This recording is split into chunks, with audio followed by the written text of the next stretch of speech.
Anem a un camp de Benifert justament per a parlar-ne d'estos assumptes, de com està afectant als cultius. Alba Campos.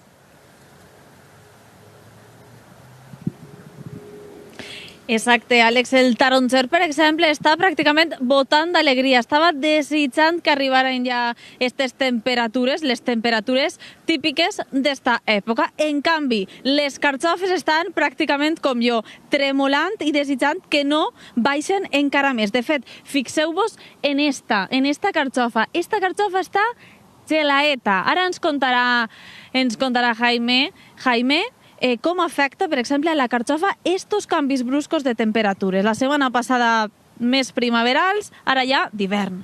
Pues influeixen moltíssim perquè la carxofa no vol tant de fred, vol fred perquè és una collita d'hivern, però el fred, si fa molt de fred, es comença la pell a bufar-se, no tenen vista i se fan negres com la que hem vist ara mateixa.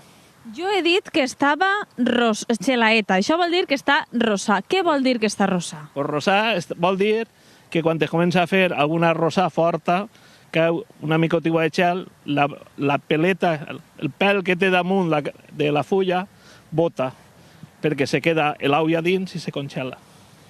Però això la carxofa, em parlaves també abans de les cols. Les cols també volen mantetes tèrmiques, em deies. Sí, les cols xines, quan són grans, no volen tant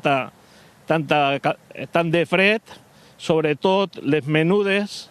Si no se tapen en mantes tèrmiques, les temperatures estes fan que s'obriguen completament i després no tanguen mai en la vida ja.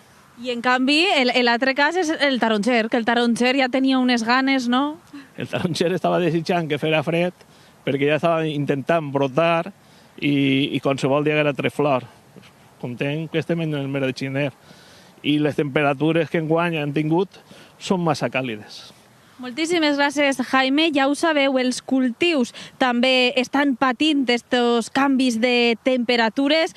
Pràcticament la setmana passada eren de primavera, ara ja són pròpies d'esta època. Amb aquesta imatge d'esta carxofa gelaeta, vos deixem, Àlex. Moltes gràcies.